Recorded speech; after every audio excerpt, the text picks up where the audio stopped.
Here's a number that might stop you cold. If you have $500,000 sitting in your retirement account, the math says you can spend $1,667 a month. That's it, $1,667 every single month for the rest of your life. Go ahead, let that land. But before you slam your laptop shut and stare at the ceiling, wait. Because here's the thing, that number is completely true. And it might also mean almost nothing for your actual retirement. Whether $500,000 sets you free or leaves you stuck depends on 5 factors that most people never even think about. What's going on, everyone? Today we're tackling one big question. Can you actually retire on $500,000? And here's what makes this so wild. That exact same pile of money could mean 2 completely different lives. Version 1, you're relaxed, warm, drink in hand, watching the sunset from a beach chair with 0 financial stress. Version 2, you're counting every dollar in a tiny apartment, wondering why you ever stopped working. Same amount of money, 2 totally opposite realities. And the gap between those 2 lives, it's not luck, it's not magic, it's 5 specific decisions. And by the end of this video, you'll know exactly what they are. So let's start with the numbers. You've saved $500,000. That's a real achievement. But what does it actually put in your pocket each month? There's a rule in personal finance called the 4% rule. A financial planner named William Bengen came up with it back in 1994. The idea is simple. In your first year of retirement, you take out 4% of your total savings. Then each year after that, you increase your withdrawal just enough to keep up with rising prices. Bengen tested this idea against decades of tough economic history, including the Great Depression and the 2008 market crash. The finding? Under the right conditions, this approach could stretch a retirement portfolio to last at least 30 years. It's not a perfect guarantee, but historically, it held up more often than not. So run the numbers on $500,000. 4% of that is $20,000 a year, or about $1,667 a month. In theory, that's a plan. In practice? In today's economy, $1,667 a month barely covers the basics for most people. And that's exactly why the 5 factors we're about to cover matter so much. Here's something a lot of people forget when they picture retirement income. Social Security is not one fixed number. It's a range. And where you land on that range can completely change your financial picture. Let's look at 3 real examples. First, meet Larry. He spent most of his career in retail and service jobs, earning around $30,000 a year. At age 67, his Social Security check comes in at $1,400 a month. Add that to his $1,667 portfolio withdrawal, and Larry has $3,067 a month, about $36,800 a year. Next is Amy. She had a steady middle-class career earning around $60,000 a year.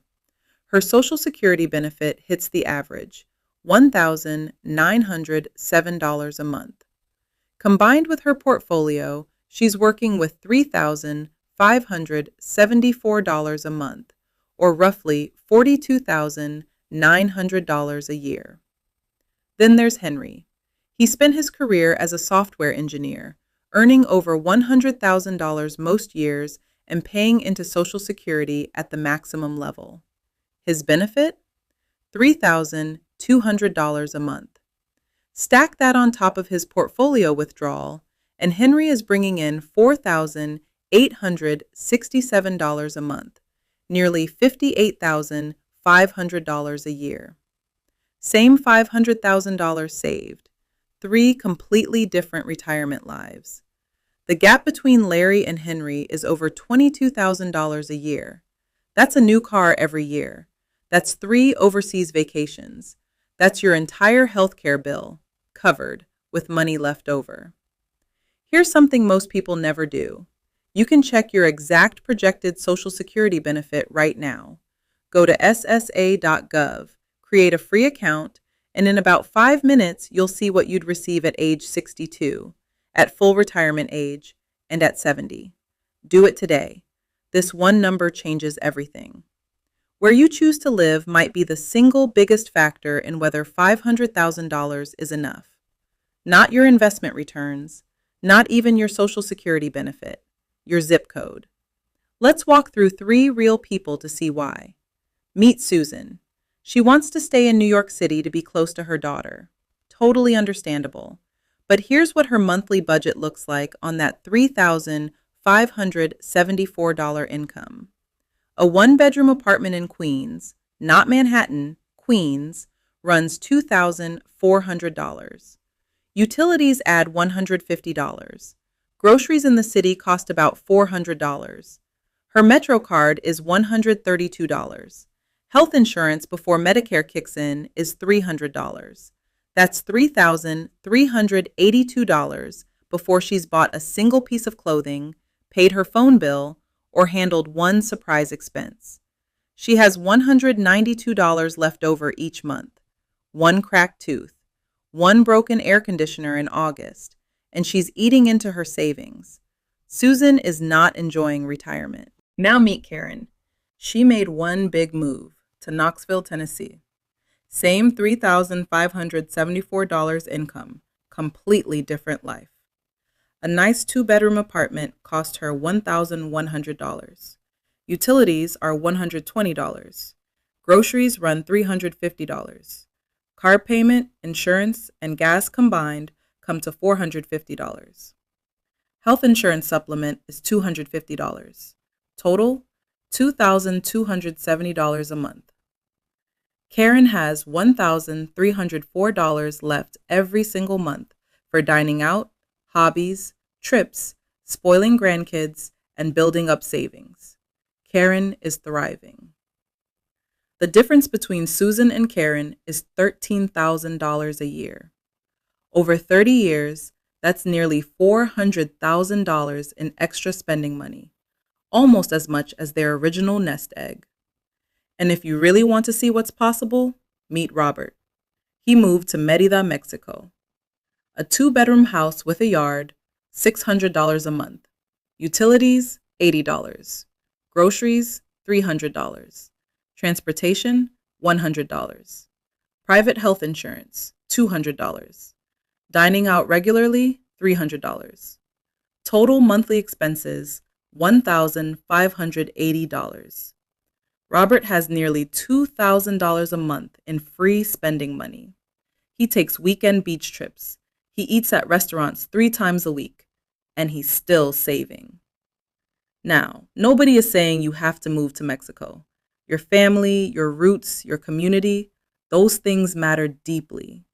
But you need to understand the trade-off. Every dollar eaten up by a high cost of living is a dollar that can't go toward anything else. This is the factor that quietly destroys the most retirement plans. Not because people ignore healthcare, but because almost everyone underestimates just how much it costs. If you retire at 60, you're on your own for health insurance for 5 full years before Medicare starts at 65. In 2025, the average monthly premium for a 60-year-old is $950. On top of that, your annual deductible can run around $7,000. In that first year alone, if you hit your deductible, you're looking at $18,400 just for healthcare. That's almost your entire $20,000 annual portfolio withdrawal gone. And that plays out for 5 straight years. We're talking $90,000 minimum before Medicare even shows up. But Medicare isn't free either. Part B costs $185 a month. Part D for prescriptions averages $50 a month. You'll likely want a Medigap supplement or Medicare Advantage plan. Add another $200 a month. Dental and vision aren't covered, so tack on another $100. All in, about $535 a month, or $6,420 a year. Much better than before, but still a serious expense. Here's the number that should really get your attention. A recent Fidelity study found that the average couple retiring at 65 will need $315,000 just for healthcare over their retirement. That's separate from food, housing, and everything else. So if you have $500,000 and you mentally set aside $315,000 for healthcare, you're left with just $185,000 to cover everything else for 30 years. This is why the difference between retiring at 60 versus 65 is so massive. Those 5 extra years save you $90,000 in insurance costs, let your portfolio keep growing, boost your Social Security benefit, and shrink the number of years your money needs to stretch. Here's a quiet problem that sneaks up on almost every retiree. Your expenses grow every year, but your savings don't grow on their own. Take that $3,574 monthly budget. With average inflation running at 3% a year, in 10 years, you'll need $4,800 a month to buy the exact same things. In 20 years, $6,454. In 30 years, $8,677. That $400 grocery bill today becomes $722 in 20 years. That $1,100 rent turns into nearly $2,000. This is why leaving all your retirement money in a savings account earning 1% is one of the most dangerous things you can do. You feel safe, but you're slowly losing ground. Most financial advisors suggest starting retirement with roughly 60% in stocks for growth, 35% in bonds for stability, and about 5% in cash for short-term needs. As you age, you gradually shift more toward bonds. The reason is straightforward. From 1926 to 2023, stocks averaged 10% annual returns. Bonds averaged 5%. Inflation averaged 3%. If you're all in bonds earning 5%, but inflation is eating 3%, your real gain is just 2%.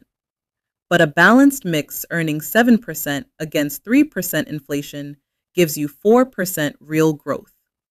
Over 30 years, that difference is enormous. A 2% real return grows $500,000 into about $900,000. A 4% real return grows it into $1.6 million. But there's one serious risk to understand.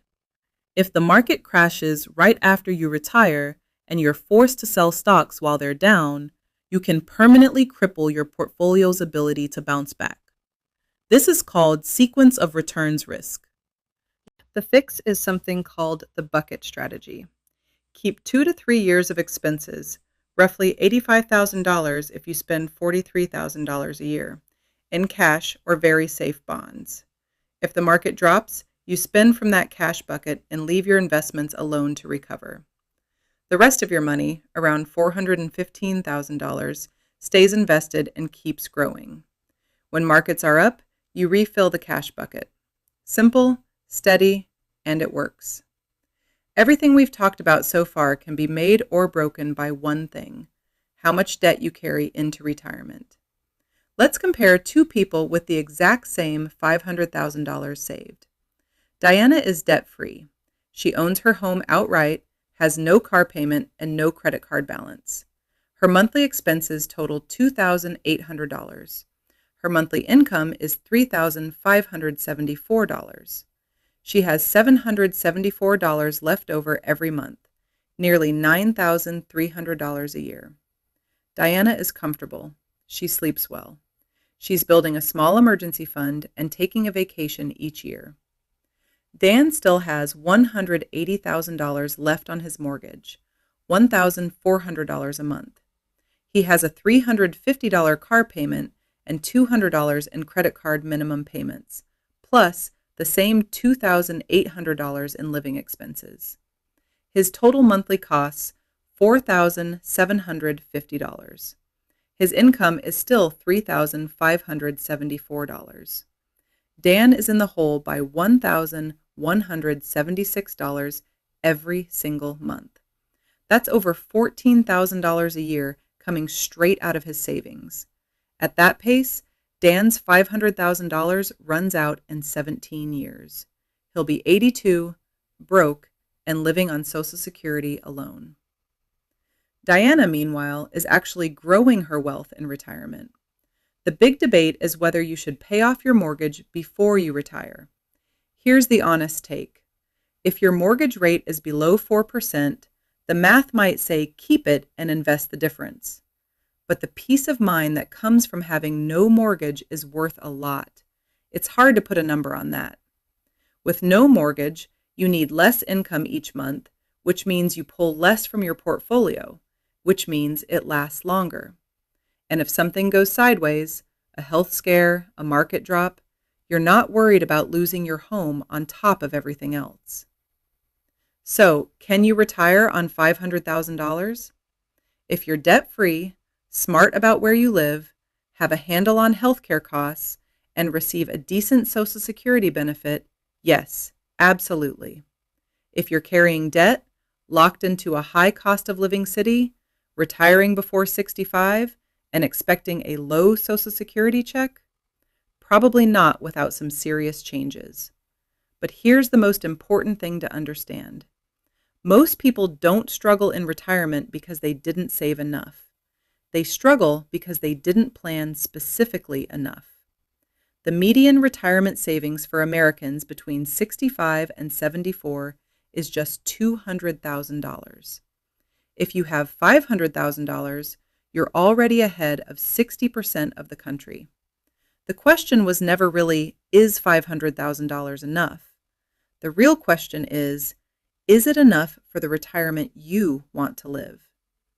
Your retirement isn't decided by a single number in your account. It's decided by the 5 choices we just walked through. Right now, somewhere out there, someone is living their dream retirement on $500,000, and someone else with $2 million is stressed and unhappy because they never made a real plan. Money is just a tool. Your plan is everything. If this video helped you see your retirement picture more clearly, hit that like button and drop a comment. Tell us which of the 5 factors you're going to work on first. Subscribe for more honest, straightforward money talk, because retirement isn't about having the most money. It's about having enough to live exactly the life you want. Thanks for watching.